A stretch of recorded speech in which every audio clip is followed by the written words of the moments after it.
What's going on, guys? Wanted to do a little quick talk through on a 3.6 liter Pentastar oil cooler. These are super common to leak, and this hopefully will give you at least an overview of what the process is going to be, so it'll look a little less daunting. So, we are going to end up needing to remove the intake tube and the upper and lower intake manifold. That's kind of the whole deal. Then we get down to the oil cooler, replace it, go back together.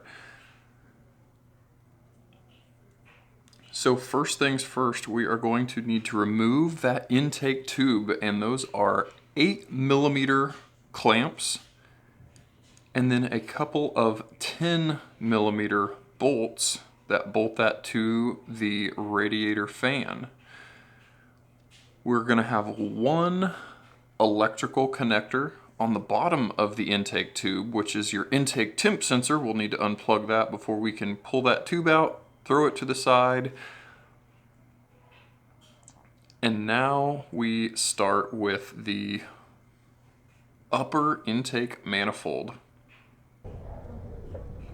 And normally we'd have two 10mm bolts on this bracket on the passenger or left side of the picture with two bolts, but those are both missing from somebody else being in this engine bay previously. So that's one less step to do, but at least we know where they're at. We're gonna get that vent tube to the side. We've got our breather hoses, PCV valve tube, all of that is clipped into the side of the upper intake manifold. We've also got that purge valve hose, all of that stuff that is connected to the side of the intake or onto ports onto the intake manifold.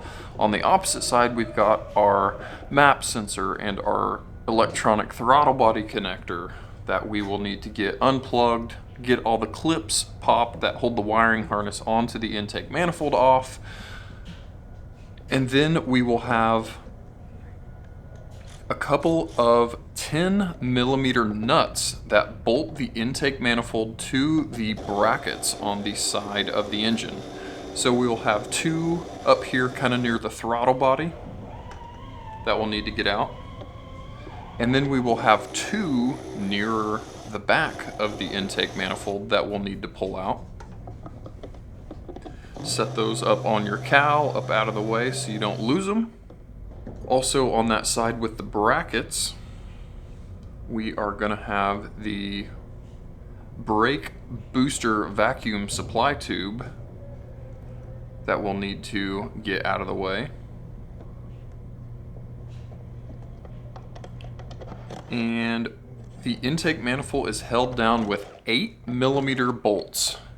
Now the trick on these that helps out is when you loosen them, pull them up all the way and give them a quarter turn, and that'll kind of hold the bolts up so they don't fall down and make the intake more of a pain to get off. And we have a last one that's kind of up underneath the cowl that you'll need an extension to get to, and again, pull that up, give it a little bit of a turn, and that will come out of the way. And now I am obviously remembering to get that vent or the brake booster supply tube, and the intake we're gonna kind of bring it towards the passenger side of the vehicle so we can get it off of the brackets that we unbolted earlier. And we've got the biggest part off and out of the way. We'll get our foam noise silencer out of the way, and I like to set that on top of my intake manifold so I cannot forget to put it back on, because if you forget, it's a pain. So we've got our fuel injector connectors that we need to undo the red lock tabs on and then get all of those unplugged, and the ignition coils on that driver side of the engine. And I like to leave the fuel line connected. You can unhook the fuel line from the fuel rail when you remove that lower intake manifold, but you can leave it connected, and not have fuel spray all over the place. So lately I've just been leaving that fuel line connected and then not having to worry about fuel spraying all over the place. The fuel injectors on the opposite side are kind of a bear. You've got all of those vent tubes, you've got some brackets, wiring, heater hoses all piled up on top of those fuel injector connectors. So you're kind of just going by feel. Again, you need to slide that white or the red plastic lock tab up and out of the way, and then you can get those unhooked. For the lower intake, again, we have 8mm bolts, just like that upper intake manifold that we need to get loose. And you can get to the front 3/4 of the bolts relatively easily, and there's 2 more that are kind of up underneath the cowl, windshield cowl area, that I will throw that socket on a ratchet and, you know, buzz those out the rest of the way. Now it does make really nice work of it with electric impacts and ratchets. And as you can see, all of those are red with Milwaukee on the side. That's kind of the name of the game in the electric tool world, at least in the automotive industry right now. And that bolt that I'm fighting with currently is, again, kind of buried and tucked under wiring harnesses and heater hoses and all of those vent tubes, so it is kind of a bear to get to. But once we get those undone, we can start trying to work that lower intake manifold out. And again, it's hanging up on all of the same stuff that we've been battling with. The hoses, brackets, wiring, making sure those bolts are fully out and haven't, you know, grabbed the threaded holes again. But once you finally get it wiggled up and out of there enough, and again, we've left that fuel line on so we don't have fuel spraying all over it, you can flip it and kind of tuck it over there on your brake booster out of the way. So one thing, there is always a lot of kind of dirt and debris that sits there on the sides of the intake manifold, and I like to try to make sure all of that stuff doesn't go into the motor, and if any does, I take some air and blow any of the dirt or debris that could have fallen onto the valves and blow it back out of the intake ports there on the motor.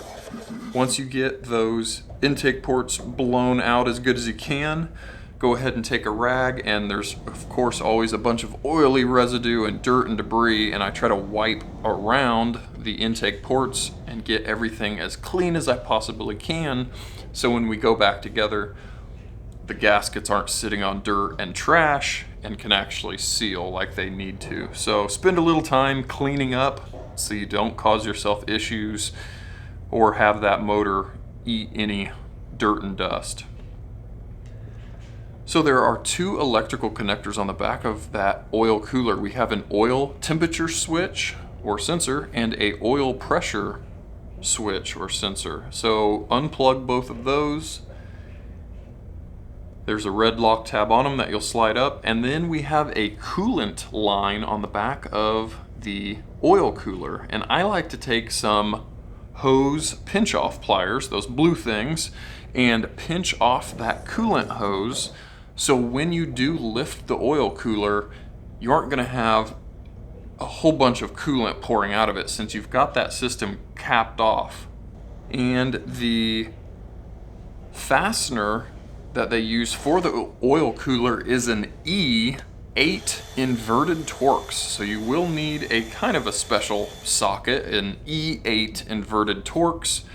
And I throw that on my 1/4" Milwaukee ratchet, break those loose and spin them up and out of the way. And there will be 5 on there. There's 1 at the very front, 2 kind of near the middle, and then 2 at the very back.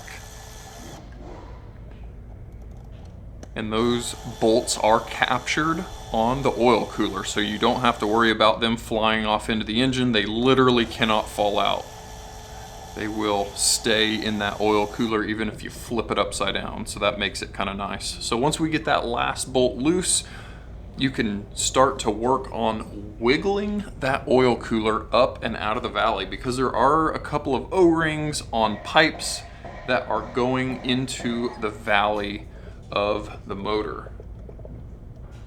So you kind of need to, and it's been on the motor, it's been hot and cold, so it's gonna stick a little bit. But once you get that up, I get my hose clamp pliers ready so I can take that hose clamp off of that coolant hose that we already put the pinch off pliers on, and that will be the final thing holding the old leaky oil cooler to the vehicle.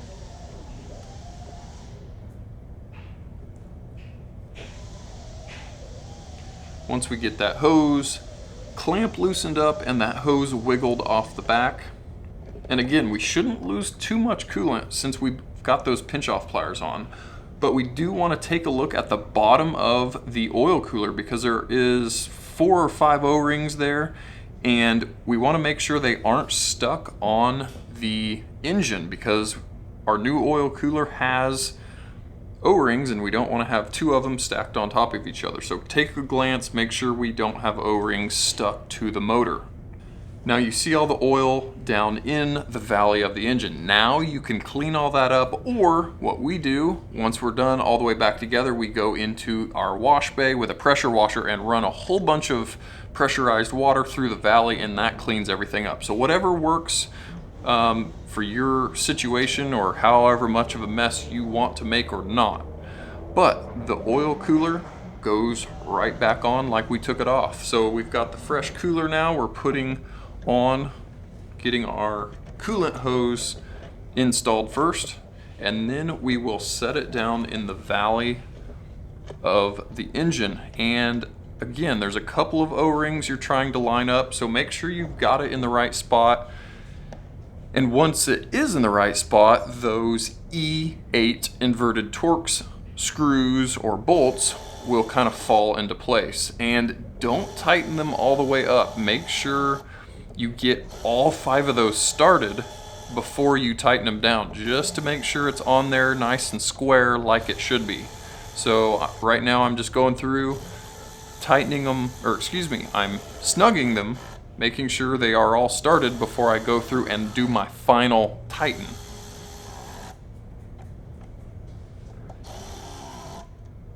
Because we want to make sure those O-rings and everything sit flat like they should. So once you get that tightened,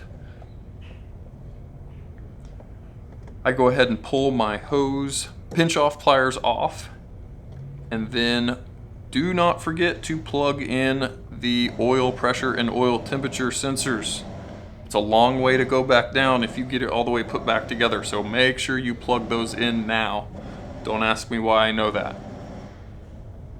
And again, do a final check, make sure we don't have any dirt or debris on the intake ports on the cylinder heads before we clean off the gaskets on the lower intake manifold. And these gaskets normally you could reuse. If they look super smashed, definitely go ahead and throw some on. These ones are not original and have been replaced, so they looked good shape, so we can go ahead and flip that lower intake manifold back on. And again, we're fishing it under all of those heater hoses, wiring harnesses, all of that stuff that we fought to remove it.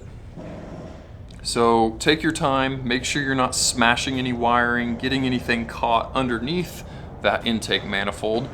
And while you're trying to slide it into place, all of the bolts are falling down and not allowing you to slide it over. So it is a little bit of a bear trying to get it over into place. But once you get it lined up, you'll know. The bolts will all kind of fall into place. It'll look like it should.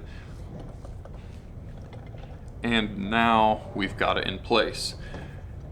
And again, kind of like that oil cooler, we want to go through and spin all of the bolts in halfway, 3/4 of a way, just to make sure we've got that lower intake manifold square on the engine like it should.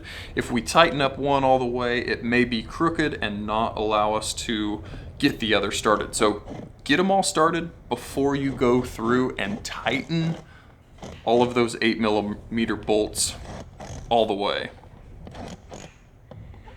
And again, we've got those two that are kind of tucked up underneath all of the wiper cowl and the harnesses and hoses. So those ones, not terribly fun to get to.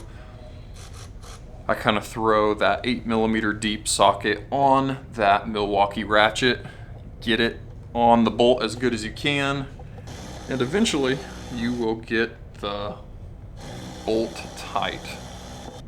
And again, all those heater hoses, vent lines, wiring harnesses, the bracket, all of that is just really kind of fighting you on that side of the engine. We've got our final bolt there at the back of the intake manifold. And there are a couple of wiring harnesses that clip onto a couple of holes on the back of the intake that need to be put back into place. Now we've got our fuel injector connectors on that side of the motor. And again, you're just kind of feeling underneath all of those hoses and brackets to get the fuel injectors plugged back in and the lock tab slid back down. And obviously the opposite side of the engine is a lot more open, so you'd be able to, again, plug in the fuel injectors and the ignition coils on the driver's side of the engine, and a couple of wiring harness clips that need to be clipped back into place. Again, this motor's been apart. Somebody else was in here and hasn't had everything clipped back in like it should. So here is that noise silencer foam piece that you don't want to forget to put back on before you put the intake on. But once we've got that noise silencer on, we can set our intake manifold into place. And again, we're going to kind of slide it from the driver's side underneath that bracket with the big wiring harness on it, and slide it under because we have a couple of studs on the opposite side that need to get slid into their brackets. So once we get that slid under, get the studs in their brackets, we get that intake manifold on its lower intake manifold. And again, it'll kind of fall into place once you get it lined up, that 8mm socket, and buzz these down. Once we get a few of them started, make sure we're all lined up, we can snug and finish our tightening just like we did on all of the other parts. 8mm kind of tucked back up under the back there. And again, this one is missing the two 10mm bolts that would go into that bracket that I just pointed out. So in a non-tampered with one, it would have those. We've got our vent tubes, PCV valve tube, purge valve, hose, all of that is getting hooked back up on the side. Now this vehicle is an automatic transmission, so we'll have the transmission vent tube is that final hose. If you're a manual transmission, you won't have that hose in your way.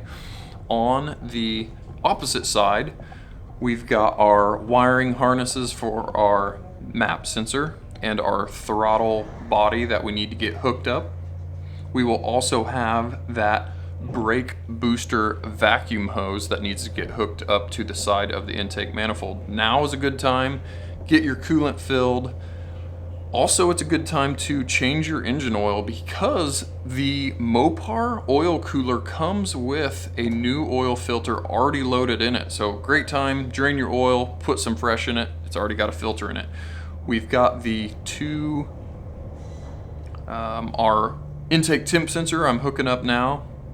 We're gonna have those two 8mm hose clamps we need to tighten up. And finally, we will have the two bolts there on the fan shroud. Unfortunately, I'm gonna have to go back into this engine for another repair. So I'm not throwing those two 10mm bolts back in, but at least, guys, that gives you a kind of a quick walkthrough, talk through on how to do that oil cooler on a 3.6. So hopefully that'll be a little less scary and maybe let you be able to jump on it at your house. So hopefully that'll give you a little bit of confidence on tackling this thing at home, in your garage, in your driveway, and get rid of a nasty oil leak on that 3.6 liter Jeep Grand Cherokee, Wrangler, Durango, all of our 3.6 liter stuff. So we will catch you guys next time. Thanks for watching.